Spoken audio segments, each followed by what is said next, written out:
એટલે અમે એક ભાઈ ના ટૂંકમાં ખરેખરાઈ ગયા.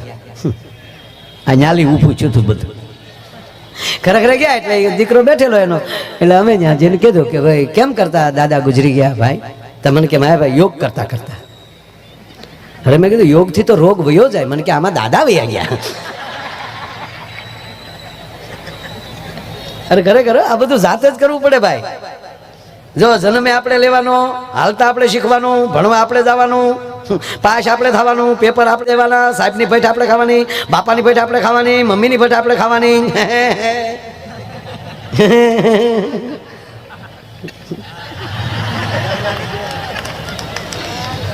અને હજ તો એ થાય ભલે બધા પાવરની વાતો કરતા હોય કે અમે તમારા ભાઈબંધ કામ હોય કહેજો.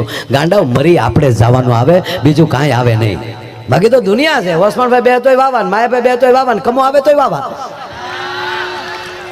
એ તો તરત પાટલી ફરી જાય કાંઈ. હા, એમાં કાંઈ ફેર ન પડે. આ તમે અમે ગાતા ગાતા ગુજરી ગયા તો ઘરનો ડાયરો છે, ગુજરવા દે નહીં. બજરંગદાસ બાપો બેઠો, હે બાપાના ખોળામાં રમેલો છો. હા, એના ધબો ખાધેલા, એના ખોળામાં ઊંધો નાખીને. વરબાને કેવું કીધું મારે ન કહેવાય તો. બાપા કહેતા. હા, એટલે હું આમ થોડોક અળવિતરો ત્યારે નાનો હતો. ત્યારે નાનો નહીં હજી. એ તો કઈ બુઢાપાના કેસ બદલે કઈ લખણ ન બદલે લાખા. એ બી ખોટી કોઈ મહેનત કરી જ નહીં કે આ બહુ હારા થઈ ગયા, સુધરી ગયા. ના, એના ઈ જઈ આવ. પણ એટલી ભગવાને દયા આપે કે તમે બધા મારા ગુરુ મહારાજની કૃપાથી તમે સાંભળો છો, એવો બનાવ્યો છે. આ જો તમને કહું, આ ગામડામાં પેલા લાઇટ ન થાય. આ સત્યનારાયણ ભગવાનની કથા કે એવું કંઈક હોય ને, એટલે યોગેશભાઈ પેટ્રોમસ ભાડે લાવતા. અને જે અમારા ગામમાં મને જોયેલું પેટ્રોમસ જે કથા હોય ને, સત્યનારાયણ ભગવાનની કથા કાંઈ પ્રસંગ હોય તો એ ભાડે પેટ્રોમસ લાવે. એમાં જમાડતા તમને વાત કહું, એમાં ગામમાં એકને જ પેટ્રોમસ પેટાવતા આવડતું હોય. અને જેને પેટ્રોમસ પેટાવતા આવડે ને એનું નામ, એનું પાછું ભાઈ એવું માન. અત્યારે મિકેનિકલ એન્જિનિયર કે સિવિલ એન્જિનિયરનું નામ નથી, માન નથી, એટલું એનું માન હોય. એ બધી લાવી એટલે બોલાવો, બોલો બોલો નાથાભાઈ બોલાવો. તો નાથાભાઈ પેલા બીડી દો. કોની બધી કોની ભાડેલા? ગીધાભાઈ. એની બચ્ચું હારી હોય, બાકી જોશબાની હારી નહીં. અમારે બે રાખતો, જોસફભાઈ ને ગીધો. જોશબાની જૂની થઈ ગઈ. આ ગીધો હમણાં હારી લાવ્યો. હા હારો, લાવો લાવો, મૂકો મૂકો, હાણસી લેતા આવો. એ બીડી પીવે ત્યાં બધું ભેગું કરવાનું. બે ત્રણ જણા પડખે બેઠા. હારો મેન્ટલ ક્યાંથી લીધું? કે અહીંયા લીધે ઓલું આઠાના વાળું, આઠાના આવતું લાલ બોર્ડર વાળું છે ને, એ પાછું સારું, એ મેન્ટલ સારું. ઓલું ખરી બહુ થાય. એ બીડી પીવે પછી સા પછી આપવાની, પાછું સા પી લે, પછી સા માટે પછી બીડી પીવે, એટલું તેનું માન. રકાબીમાં મેન્ટલ પલાળો, એટલે મેન્ટલ પલાળવાનું. અને પછી ભાઈ મેન્ટલ બાંધે, પાછું હાણસીથી ઢાંકણું ખોલે, ત્યાં પછી ગળણી મૂકીને એમાં ઘાસલેટ પૂરે, એ પાછો હજળ બેન કરે. અને પછી જે હવા પૂરતો એ તમે જોઈ લો તો આપણે એમ થાય કે આગળ આ રોકેટ તૈયાર કરી ચંદ્ર ઉપર વિયો જવાનો. એ જે બેઠો બેઠો આમાં, અને એમાં જે બે પગની વૈશમાં દબીને પછી જાય ક્યાં ક્યાં. એટલે અમારે પાછું કેવું કરવાનું, હવે તમે સાંભળજો. તેથી અમે નાના નાના હાવ. અને સત્યનારાયણ ભગવાનની કથા હોય એટલે મારે બેહવાનું પેટ્રોમસની નીચે. હવે તમને ખબર પડશે હું પેટ્રોમસની નીચે હું કામ બેહતો. અંધારું ત્યાં પડતું હોય, પેટ્રોમસ ટીંગાતી હોય, એની નીચે બેહો એટલે આપણે દેખાય નહીં.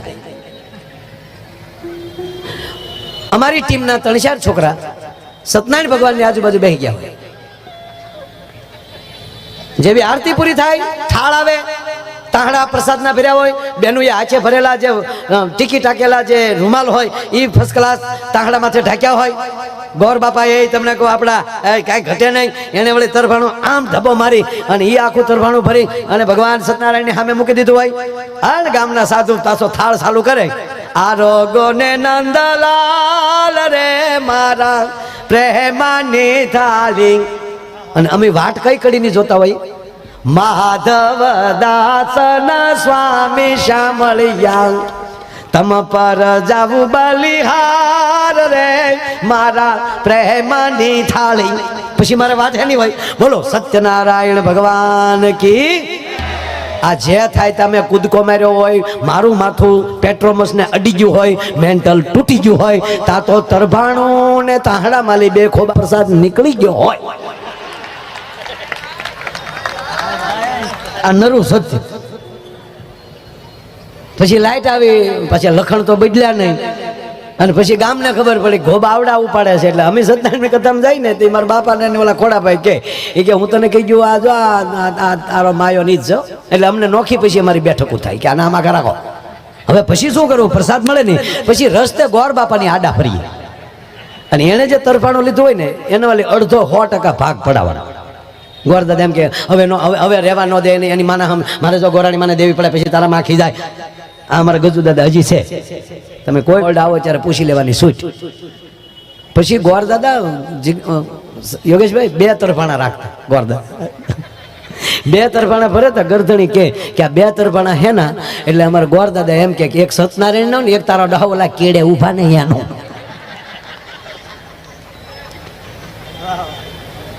ઓલાએ કીધું યોગ કરતા કરતા દાદા ગુજરી ગયા. અને મેં કીધું યોગ થી તો રોગ વયો જાય. મને કે અમારા દાદા વયા ગયા.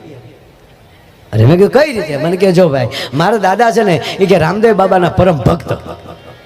સવારમાં 5:30 રામદેવ બાબા ટીવીમાં લાઈવ થાય એટલે અમારા દાદા કે આસન લગાવીને હામાં બેસી ગયા હોય. જેમ રામદેવ બાબા કરે એમ અમારા દાદા કરે ને. એમાં રામદેવ બાબા પ્રમ દિવસની જ વાત કે માય ભાઈ રામદેવ બાબાએ કીધું પદ્માસન લગાવીએ. એ પદ્માસન લગાવવાનું કીધું.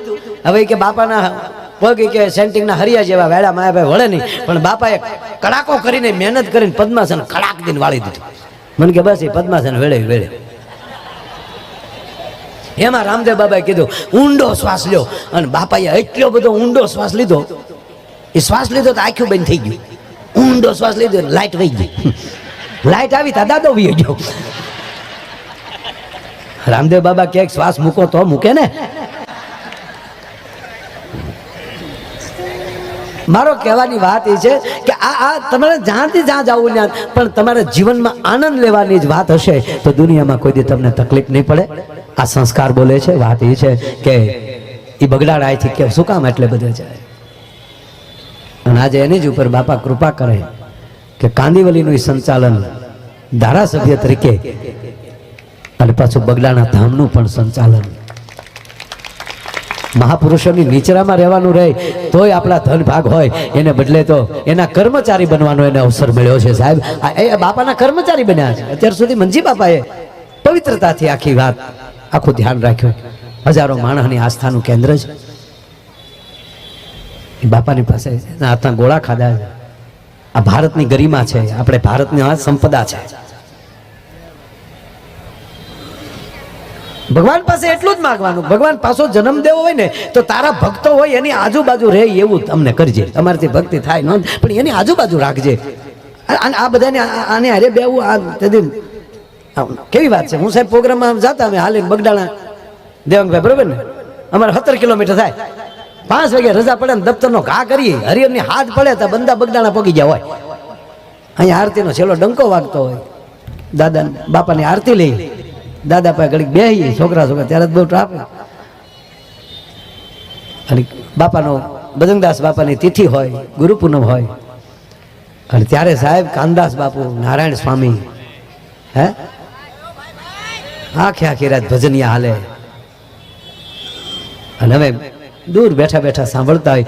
આગળ બેસીએ ને તો સાહેબ તમને તો બેહીએ કઈ હતું ઓળખતા હતા બધા, પણ નહીં ચારી ગરિમા હતી કે આપણે ક્યાં બેહાય, આપણી ઉંમર પ્રમાણે આપણે ક્યાં બેહાય. અને એમાં આગળ બેઠા કોક એમ કહેતો ને કે છોકરા ઘડીક વાહ જાય મહેમાન આવ્યા તો સોગંદથી કહું દુઃખ નહોતો લાગતો.